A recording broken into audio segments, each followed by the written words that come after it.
Boa tarde, vamos dar início à palestra. Começo, antes de mais, por dar as boas-vindas a todas as pessoas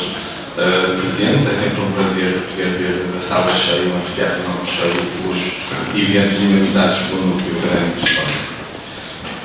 Entre os dias 7 e 12 de abril de 1971, ocorreu em Inglaterra o primeiro Congresso Internacional dos Povos Romanos, onde foi criada a bandeira e o hino romano, Galem Galem.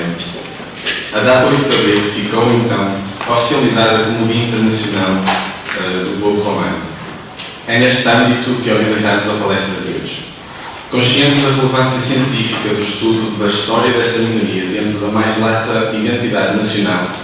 um grupo constantemente votado na condição subalterna na história e sociedade portuguesas, o Núcleo procura, com esta palestra, dar o seu contributo no sentido da valorização da história do povo cigano na academia e na historiografia portuguesa. Ao meu lado, a título de palestrante, encontra-se o Dr. Francisco Mendes, licenciado em História nesta casa, obteve o grau de Mestre em História da Faculdade de Ciências Sociais e Humanas da Universidade Nova de Lisboa, com a dissertação intitulada Segurar a Fome, o terreiro do trigo de Lisboa no século XVI. Atualmente é doutorando na FLUP e investigador no CITSEN, tendo-se dedicado principalmente ao estudo da história do povo cigano em Portugal, assim como à evolução do anticiganismo legal e social. Antes de efetivamente passar a palavra, relembrava apenas, para quem ainda não o fez, devem preencher as fichas que estão à porta do anfiteatro para depois receberem o certificado de participação na palestra, mas pedia que o fizessem no final, porque haverá tempo para tal. E sem mais demoras, passo a palavra ao Francisco, a quem desde já agradecemos profundamente a disponibilidade. Obrigado, eu agradeço esta oportunidade de estar aqui a falar convosco e a apresentar o que é, na verdade, uma parte do meu projeto de doutoramento, que estou aqui a desenvolver aqui na Faculdade de Letras. Queria, antes de mais, agradecer ao Núcleo Académico de História o convite, também à Associação de Estudantes, todo o apoio que têm dado a estas iniciativas. A minha palestra, ou a minha apresentação, eu acho que é não muito extensa e está dividida em dois momentos. No primeiro, eu gostava de falar muito brevemente do dia 8 de abril e do seu significado, e depois, então, avançar mais para a época moderna, que é o período que eu tenho estudado. Portanto, o dia 8 de abril é o Dia Internacional das Pessoas Ciganas. E, como foi dito, a data é uma referência ao primeiro Congresso Internacional Romani, que teve lugar em Inglaterra nessa altura. 8 de abril foi o dia da abertura do Congresso. Foi um congresso muito sui generis, porque, em primeiro lugar, o local teve que ser mudado várias vezes, foi realizado quase em segredo, não foi anunciado, devido ao sentimento de alguma tensão que existia na sociedade inglesa sobre esta questão. Mas este congresso, eu trago-vos aí o testemunho do Grattan Cookson, que foi participante e um dos organizadores deste primeiro congresso, e ele dizia que foi o maior acontecimento de sempre para as comunidades ciganas e para o membro desta mas foi também um ponto alto do percurso que estava a começar a ser feito já desde o início do século XX, com uma maior mobilização política dos Romani, um pouco por toda a Europa. Eu trago-vos este artigo de Judith Dinenberg, que faz um pouco essa arqueologia de todo esse processo, e traz esta data de 1906 como um dos primeiros momentos-chave, que é quando os Roma da Bulgária apresentam uma petição ao Parlamento Nacional búlgaro exigindo igualdade de direitos, algo que não conseguiram na altura. E depois também, em 1937, esta questão dos ciganos da Polónia, que fazem o primeiro apelo a um congresso que não se realizou. E como diz Judith Dinenberg, é difícil avaliar o CD reuniu apoiantes fora da Polónia, mesmo o movimento dos ciganos da Polónia. Portanto. Mas são primeiros passos que nos dão início a um caminho. Foi um caminho muito difícil. Esta ideia de uma unidade e de falar pelo menos a uma só voz em alguns aspectos. Eu, enquanto na minha investigação, por exemplo, eu trabalhei com os documentos do corpo cronológico e das gavetas da Torre do Tombo, que são dois fundos da Torre do Tombo, e nós já desde o século XVI, já é muito cedo, temos, por exemplo, petições dos representantes ou dos procuradores dos cristãos novos e antes dos judeus. Ou seja, por exemplo, no caso da minoria dos cristãos novos e da minoria judaica antes deles, já havia esta noção de grupo e esta noção de conseguirem falar e terem os seus próprios representantes já desde muito cedo, e algo que, no caso dos ciganos, demorou até ao século XX a acontecer. É natural que isso percebe-se porque são grupos marginalizados, grupos que, no caso dos ciganos, também o acesso à escrita e aos meios de poder foi sempre muito mais difícil, mas só que é um apontamento que mostra essa diferença. Mas entre este 1937, onde quase ninguém deu conta deste Congresso Mundial Cigano que se tenta avançar, e 1971, quando realmente há o primeiro Congresso, há um ponto de viragem muito importante, que foi a Segunda Guerra Mundial. E o facto de, no Holocausto, cerca de... Os números não são muito certos, mas há quem diga 250 a 500 mil Romani morreram nos campos de extermínio nazis. Portanto, de certa forma, a Segunda Guerra Mundial funciona como um ponto de inflexão importante e que culmina neste primeiro Congresso. Como foi dito, o primeiro Congresso é baseado no desejo de afirmação de uma ideia de uma nação cigana, de um povo disperso pelo mundo, e também por isso o Grattan, quando se fala isso ele sublinha desde o êxito da Índia, já vamos voltar a isso, mas esta ideia de um povo disperso pelo mundo, e então é aí que se define a bandeira, o hino, e dão-se passos no sentido da codificação da língua romani. E também é aí que se estabelece o uso do termo Roma para designar estas pessoas. Eu, ao longo desta palestra, vou também usar o termo cigano, porque é o termo das fontes e é o termo com mais percurso aqui em Portugal. E também, como veremos mais à frente, a construção deste termo cigano em Portugal também nos diz algumas coisas sobre o passado destas pessoas. Uma das poucas imagens que temos deste primeiro congresso é esta, de alguns dos participantes. Este primeiro congresso teve muito poucos participantes, só 10 delegações, da Checoslováquia, da Finlândia, da Noruega, da França, da Alemanha, da Hungria, da Irlanda, da Jugoslávia, da Espanha e, claro, do Reino Unido. Mas eles fazem este protesto como lê-se na legenda em memória do meio milhão de ciganos vítimas dos nazis, e também das 3 crianças que morreram em 1969 numa cidade perto de Birmingham, o que mostra realmente as tensões entre a população cigana e o resto da sociedade inglesa neste tempo. Estes anos 60 e 70 foram um período em Inglaterra onde houve uma tentativa muito forte de sedentarização forçada dessas comunidades, e forçada muitas vezes foi destruindo acampamentos, destruindo caravanas, etc. E foi numa dessas tentativas de destruição que morrem 3 crianças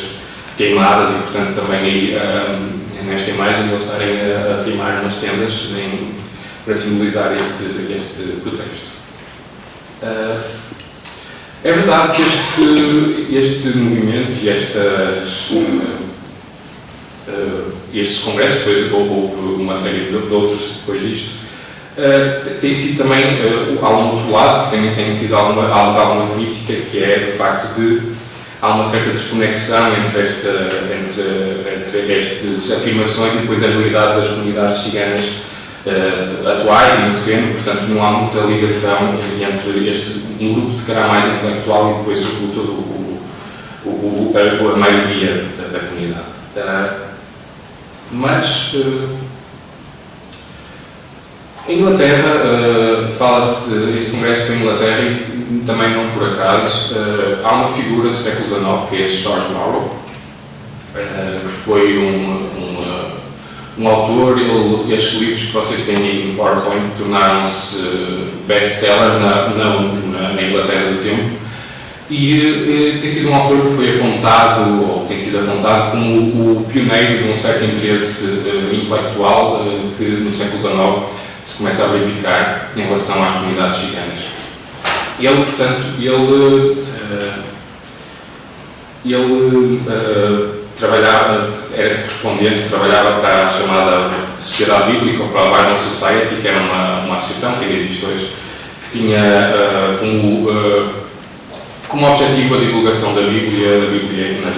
diferentes línguas vernáculas. Também tinha uma certa missão evangelizadora, e é nesse contexto que ele vai falando esteve em Portugal, esteve um pouco por toda a Europa, esteve na Rússia, na Alemanha e também na Península Ibérica, e faz essa descrição dos gigantes de Espanha, onde também há uma pequena parte inicial sobre Portugal, que é um pouco retratado de uma forma muito negativa. É bastante interessante lerem. Mas ele, na Península Ibérica, vive com alguns grupos ciganos e transforma essas vivências em livros, que hoje em dia sabemos que há muito de imaginação no que ele escreve, mais do que realmente um relato fidedigno. Mas é ele também, ele publica um dicionário do inglês romano, e portanto ele começa a trazer um tema que vai ser central no século XIX, neste grupo de pensadores sobre a questão cigana, que é a questão da língua da língua romana, e depois os seus discípulos, o George Borrow, começam a perceber que há uma ligação entre as palavras que eles estavam a tentar recolher e os dialetos do subcontinente indiano e também da língua grega e das línguas eslavas, e portanto começam a perceber que há uma ligação entre as comunidades ciganas da Europa do século XIX e a Índia. E na verdade, antes de avançar, é esta questão do George Borrow. Brevemente,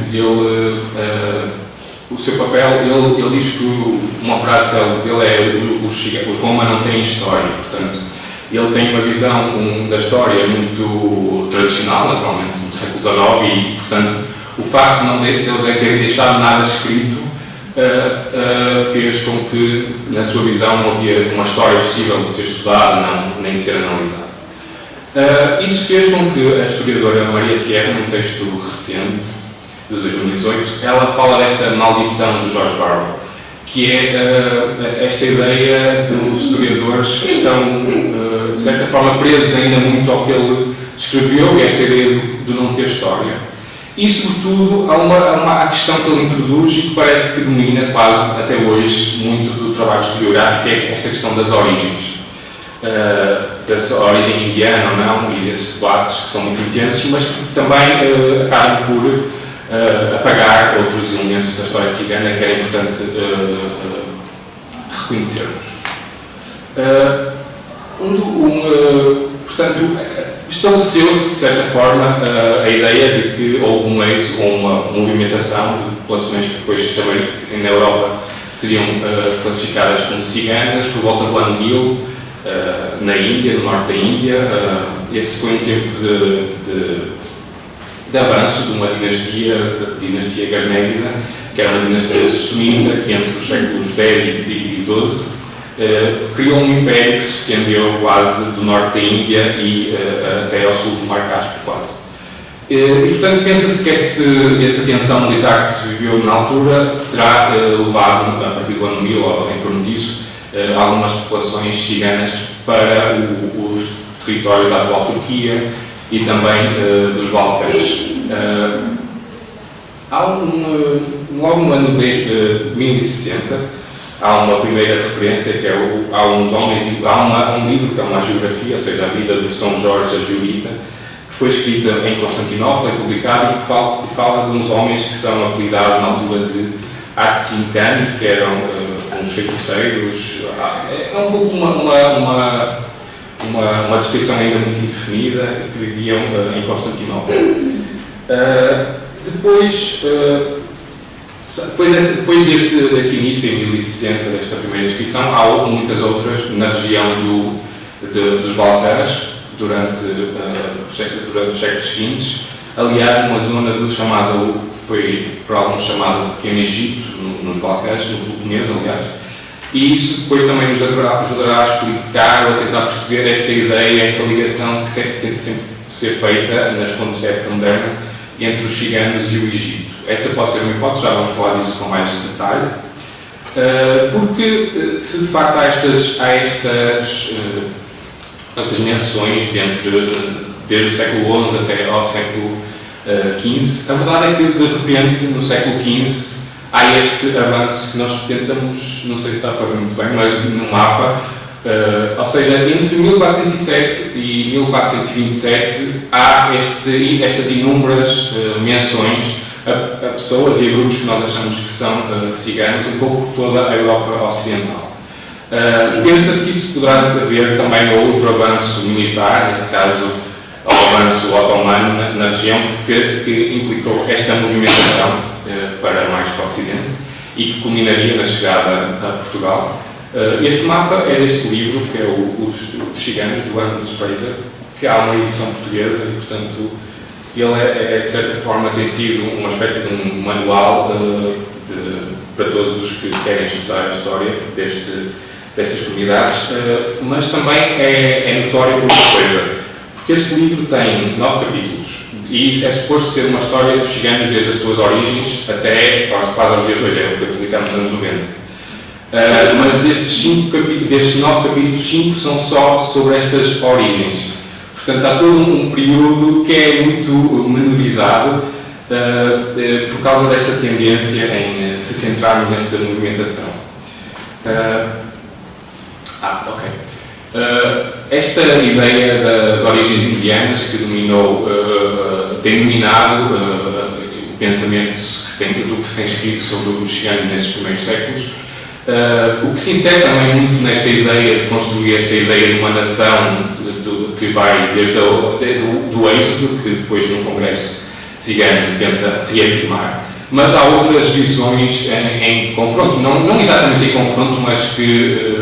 procuram interpretar de alguma forma. É verdade que esta questão indiana nunca poderá ser negada a 100%, porque há estudos genéticos que de facto mostram que entre as populações romani atuais da Europa atual há uma forte ligação genética às populações da Índia também atual, mas há outras visões. Um destes, eu acho que é um dos mais interessantes, é desta antropóloga inglesa, novamente, que é a Judith Oakley. Ela viveu com comunidades ciganas inglesas dos anos 70, novamente nos anos 70, pela altura do primeiro Congresso Cigano, e ela faz um trabalho antropológico, etc. E mas só no primeiro capítulo deste livro é sobre esta análise histórica. E o que ela repara entre estas famílias com quem ela viveu e conviveu e com quem estudou é que não há quase memória nenhuma, não há menção quase a esta origem indiana nem a este passado na Índia. Portanto, muito mais forte nesta memória coletiva é a questão do nomadismo e sobretudo isso. E ela, portanto, apresenta uma teoria que ela própria diz que é algo que deve ser para ser discutido, mas é uma hipótese que é a de o que nós depois estaríamos a chamar como ciganos, não serem sim também alguns destas pessoas que fugiram da Índia depois do Império Otomano, mas também um conjunto de grupos de pessoas que se iam mantendo à margem de uma sociedade que no início da época moderna há a transição do feudalismo para o capitalismo, e são pessoas que se vão mantendo que resistem a essa transição para uma economia e uma sociedade marcada pelo capitalismo. Há também uma outra hipótese, que é deste grupo de historiadores dos Países Baixos, Leo Casson, Wim Willems e Anne-Marie Cotard, que publicam este livro, onde eles falam também novamente voltam a questionar a identidade cigana ou como se construiu esta identidade ao longo dos séculos, e eles falam não tanto também novamente da questão da Índia ou desse êxodo, mas falam de uma identidade que se constrói sobretudo na resistência, mas também no contacto com a sociedade maioritária europeia da época moderna. Portanto, é esse o que eles acham que é a grande marca da formação da identidade cigana. Avançamos para Portugal. Naquele mapa, o que nós vemos neste mapa, deste mapa do Ernest Fraser, o que nós vemos nestes pontos são,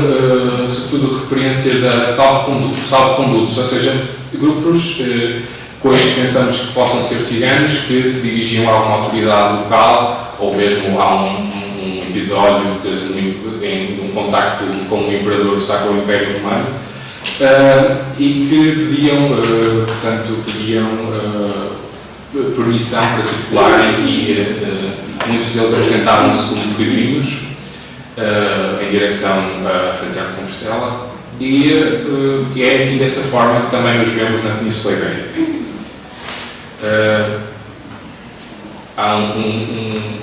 Na Península Ibérica nós sabemos que em princípio houve dois movimentos migratórios, um no início do século XV que viria a gerar grupos que na altura foram chamados de egicianos, ou do Egito, e que aparecem muito depois da documentação portuguesa do século XVI, e depois uma movimentação mais mediterrânica, mais pelo sul da península, de grupos que depois viriam a ser chamados grecianos ou da Grécia. Esta diferença não é só uma diferença nos nomes, pensa-se que historiadores espanhóis que estudaram este assunto com mais detalhe, nomeadamente a Amanda Lopes de Menezes, que pensam que há uma diferença grande entre estes dois grupos, que é o facto de, normalmente, os egicianos estavam mais ligados à venda de cavalos e de bestas de uma forma geral, e os grecianos estiveram sempre ligados mais a ocupações como de ferreiros e trabalho de ferro de uma forma mais geral. Mas, de facto, em Portugal, talvez por não haver tanta esta tradição desta movimentação para Santiago de Compostela como noutras regiões da Península, não temos até agora nenhum salvo-conduto como os que se encontraram para o resto da Península Ibérica. Por exemplo, logo no início do século XV há os primeiros salvo-condutos a grupos do Egito, em Aragão, e depois, logo no fim, na Catalunha, estes grupos de grecianos. Nós, em Portugal, só em 1526, e é bastante tardio, se tivermos em conta que logo em 1499 há uma primeira pragmática dos reis católicos contra os ciganos dos seus territórios, e só em 1526 é que temos este primeiro alvará, que eu aqui vos mostro,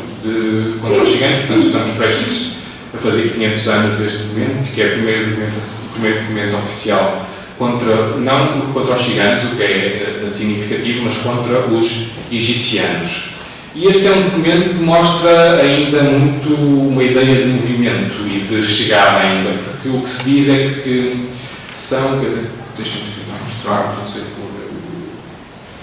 se acerta, mas... o rei diz que esses egicianos que estavam e andavam no reino de Portugal, portanto, ainda estava, é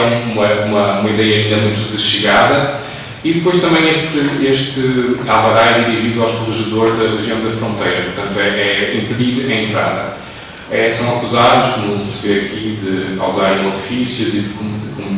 cometem e que fazem dano ao povo, que é algo que depois se retiraram dos textos portugueses até ao século XIX. Mas antes de analisarmos essa perspectiva, eu gostava de falar muito brevemente do que se escreveu sobre os ciganos em Portugal, de uma perspectiva mais da história. De facto, ao contrário do resto da Europa, não houve ainda muito uma preocupação com estes momentos iniciais, talvez por os documentos serem bastante silenciosos em relação a este assunto. Há um texto que se tornou um texto-chave, que é este texto do Adolfo Coelho, chama-se Os Ciganos em Portugal, que que eu vos escolhi mostrar, se ele está disponível online, na íntegra. E ele é um texto, como podem ver, é um texto muito centrado no que estava em voga precisamente nessa altura. Ele foi publicado pela primeira vez, salvo erro, em 1892 ou 1895, não tenho agora certo. E é muito focado nesta questão da língua e da recolha da língua do caló, ou do que nós chamávamos do calão, ou a língua dos chianos. Mas tem depois este capítulo, que é este esboço histórico etnográfico, que vos queria mostrar. Começa logo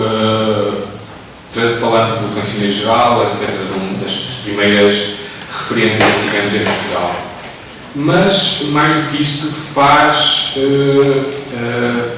tentar mostrar. Tem este apêndice documental. E se, como diria a Maria Sierra para o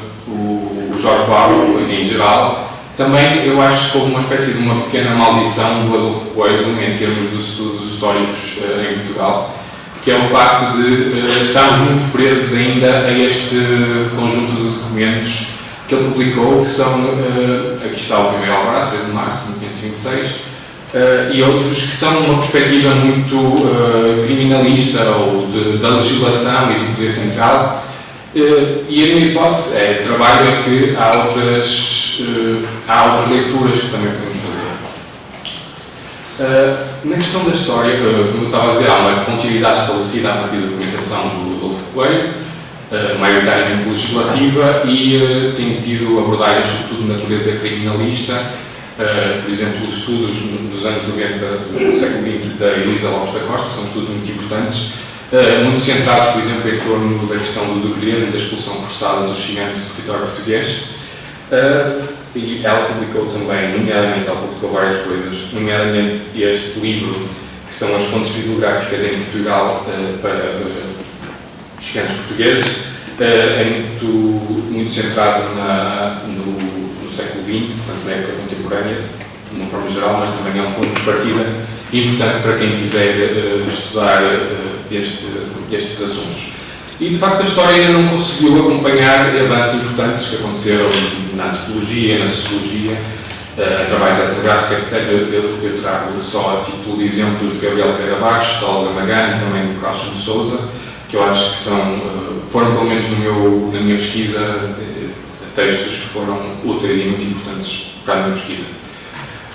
Portanto, eu parto um pouco para esta investigação, tentando, como dizia, tentar diversificar as fontes e as perguntas que fazemos às fontes, tentar fugir,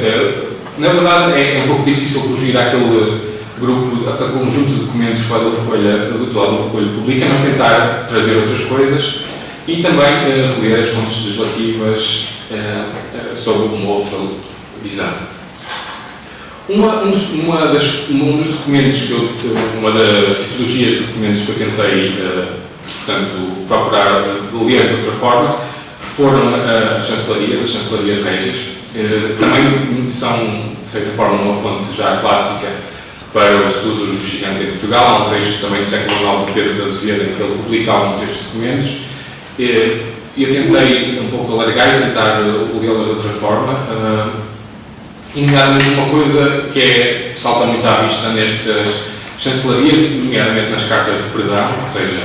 há grupos de ciganos que se dirigem ao rei e pedem algum perdão, ou por algum motivo, ou algum crime que fossem acusados, ou pedem também um privilégio, ou seja, terem uma carta régia que lhes permitisse ter determinado privilégio. E o que só começam a aparecer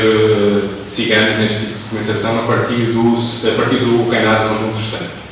III. Mas aparecem de uma forma muito singular, que é dizendo que não são ciganos. Na verdade,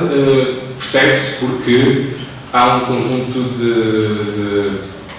de legislação que se começa a partir, sobretudo, do reinado de Dom João III de uma forma muito intensa a construir-se para a expulsão deste grupo de pessoas do território português. Portanto, por exemplo, também este é um dos últimos perdões, em que o Fernão da Malha, que dizia ser greciano e não cigano, é um pouco no mesmo como no caso anterior. Ele dizia, o que é mais interessante neste caso é a forma como ele justifica o facto de não ser cigano, que é o facto de ter uma vida sedentária, portanto em moradouro, e também de ser casado, como ele diz, com uma mulher natural do reino, ou seja, não ser casado com uma mulher cigana de Briense. Portanto, de certa forma, ele... Depois um outro exemplo, neste caso é dos Algarves, um grupo de grecianos,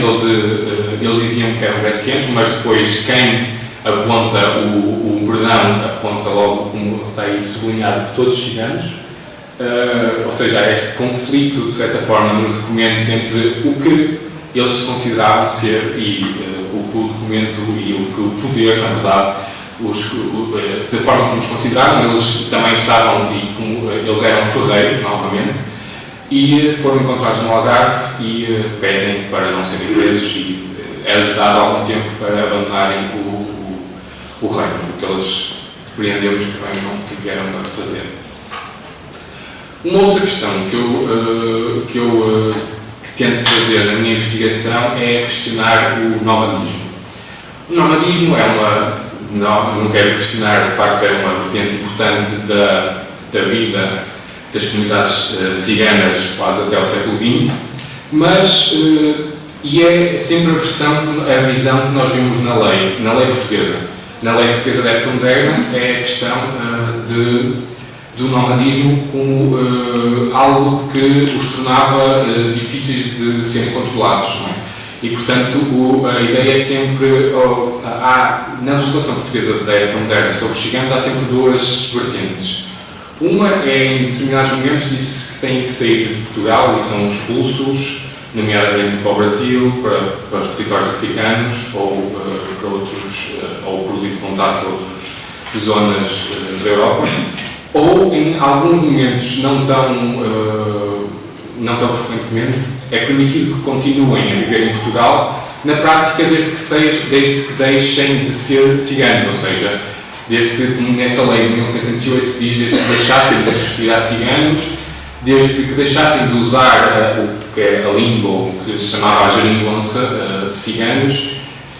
e também, sobretudo, que se deixassem de movimentar pelo reino. Ou seja, tinham que viver sempre juntos e não poderiam andar pelas estradas, isto é em 1708. Logo em 1647 há esta lei que é muito interessante, porque é uma lei que é feita nos anos que seguiram a um período particularmente intenso de expulsão de ciganos de Portugal para o Brasil. Apesar de, como sabemos hoje, e com o reconhecimento de muitos homens ciganos foram forçados a lutar por Portugal, ou pelo rei português na Guerra da Restauração, que então decorria, mas a verdade é que muitos deles tiveram apenas como recompensa por isso a sua expulsão de Portugal. E em 1647 o rei escreve, ou a coroa escreve a esta lei, que diz que foram expulsos todos os ciganos do reino. Nós podemos ler com alguma desconfiança essa afirmação, e só restaram algumas famílias, sobretudo de idosos e mulheres, e normalmente a esses há clemência e podem continuar a viver, mas podem continuar a viver se deixarem de ser nómadas. E, portanto, determina-se que teriam que viver todos num conjunto de cidades e não poderiam sair daí sem licença dos juízes locais. Infelizmente, há sempre nós, entre a lei e depois a realidade no terreno, havia sempre uma grande distância. Não sabemos como é que isto foi aplicado ou se foi aplicado de todo, mas a verdade é que esta questão do nomadismo tem sido também reinterpretada em trabalhos recentes, sobretudo deste autor, que é o Guilherme Matras, que ele é um estudioso sobretudo da língua romani, mas que tem alguns trabalhos em que a história também entra. E num artigo ele fala do nomadismo não ser algo tão absoluto assim nestas comunidades ciganas da Europa da época moderna, mas sobretudo o nomadismo ser uma resposta também às perseguições que acompanharam historicamente os ciganos e ser maioritariamente sazonal, ou seja, em resultado da exigência das ocupações profissionais que eles empenharam, nomeadamente o que eu já vos tinha falado do trabalho de venda e de venda sobretudo na época moderna, de bestas, que era um trabalho que implicava uma migração sazonal, sobretudo para em torno de feiras e mercados, e no caso dos ferreiros, que era também o trabalho de ferro, que era, na verdade, um trabalho muito mais de nómada e de circular de terra em terra, muito mais do que depois poderíamos pensar. Isso, de facto, este modelo proposto aparece aplicar-se em alguns casos, que fui trabalhando na época moderna, sobretudo a partir dos documentos da Inquisição, mas também, de facto, há alguns casos que fogem muito a este modelo e falam-nos de um nomadismo permanente. De facto, os processos da Inquisição foram uma fonte muito importante para a minha investigação. Sobretudo, não há muitos processos que envolvem ciganos na Inquisição portuguesa. Há cerca de 20,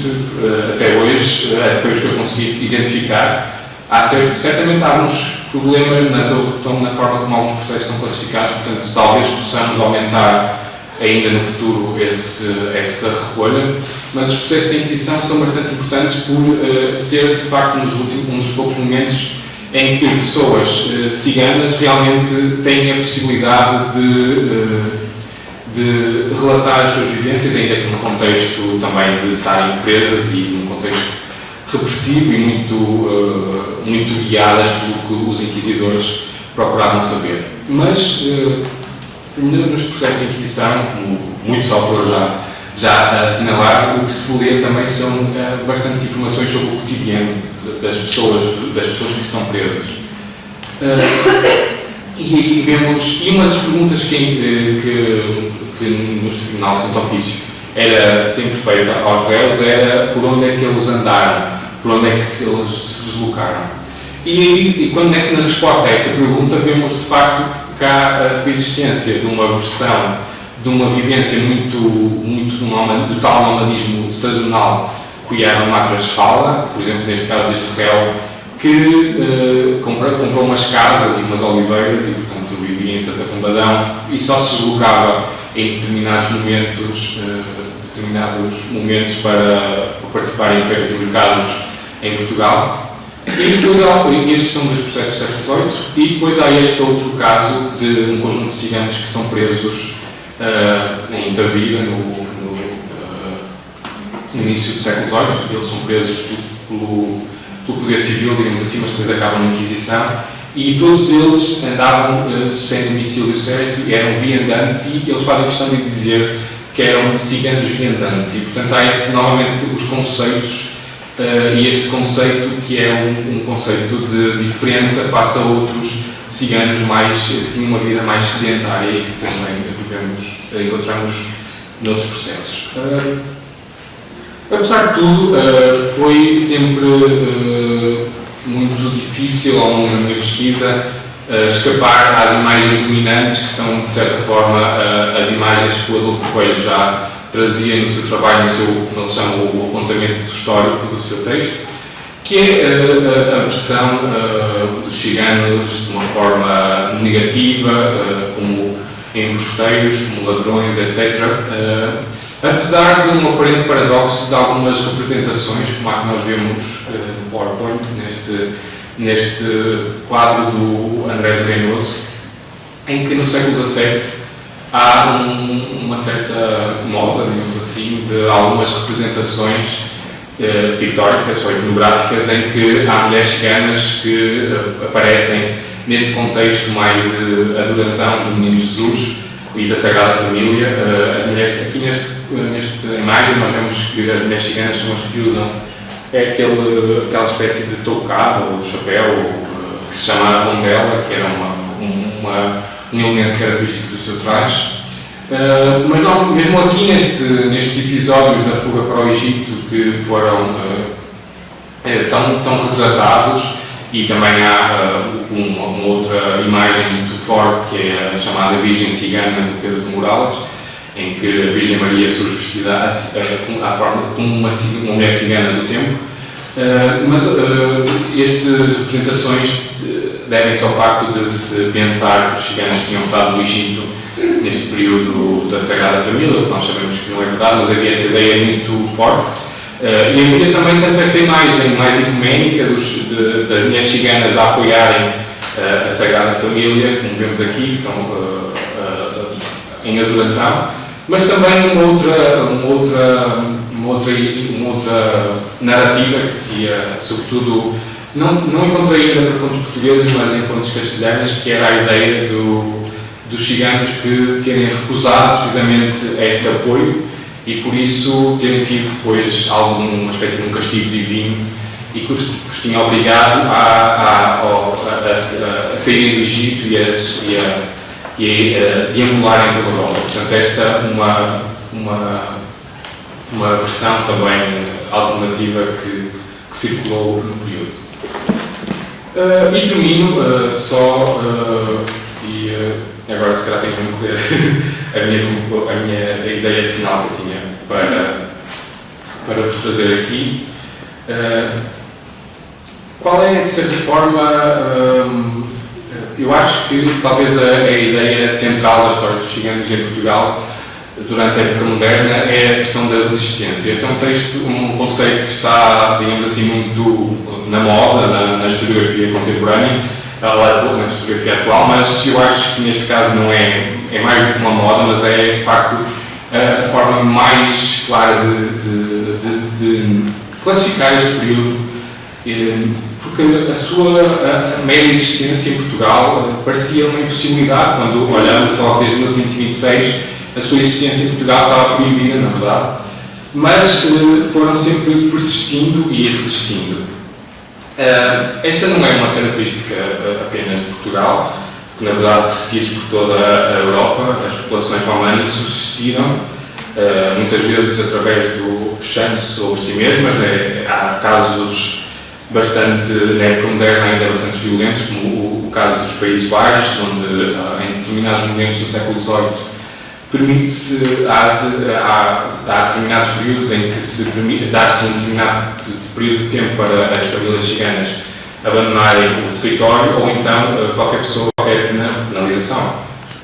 Ou também no caso clássico da Roménia, quando os ciganos, os romani, foram escravizados quase até ao final do século XIX. Em Portugal não houve essa repressão dessa forma, mas a verdade é que houve uma resistência que foi forjada, e eu acho que essa capacidade de persistir e de resistir é um importante contributo que as pessoas romanas em Portugal, os portugueses ciganos, deram para a história de Portugal da época moderna. Porque a sociedade maioritária do Portugal dos séculos XVI a XVIII, apesar da expansão marítima e de toda a espécie de novidades e também deslumbramentos que foi trazendo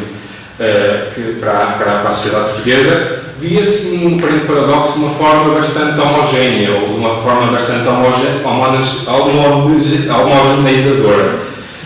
de que a expulsão ou conversão forçada dos judeus e a expulsão dos ciganos, que é algo que eu acho que tem muitos pontos em comuns que a historiografia ainda não assinalou, testemunha essa tentativa de tornar uma sociedade homogénea, que na verdade nunca aconteceu, apesar de todas estas teorias que surgiram de uma sociedade homogénea em Portugal da época moderna. E, por exemplo, quando olhamos para os textos teatrais do final do século XVIII, que foi uma fonte também que eu utilizei, e uma fonte bastante interessante para o estudo da sociedade do tempo, sobretudo uma sociedade mais urbana. Aí nesses textos vemos galegos, que são uma população muito migrante, muito forte em Lisboa, no Porto e em grandes centros urbanos portugueses. Também um grupo da nossa sociedade do século XVIII ainda muito pouco estudado e pouco conhecido. Mas também vemos aí personagens ciganas, personagens de origem africana, que são sempre usadas como uma forma de um apontamento cómico, mas que são sinal também de um cotidiano de convivências que às vezes são difíceis de apreender a partir dos documentos, ou de um quadro de perguntas desses documentos que sempre se baseia numa perspectiva mais tradicional da leitura da historiografia. Portanto, em concluo, esperando que esta apresentação tenha contribuído para vos estimular também para trabalharem ou questionarem estas hipóteses e também partirem à procura de uma história da sociedade portuguesa, da época moderna, que não esqueça estas suas heterogeneidades. E, portanto, obrigado e estou aberto a vossas perguntas.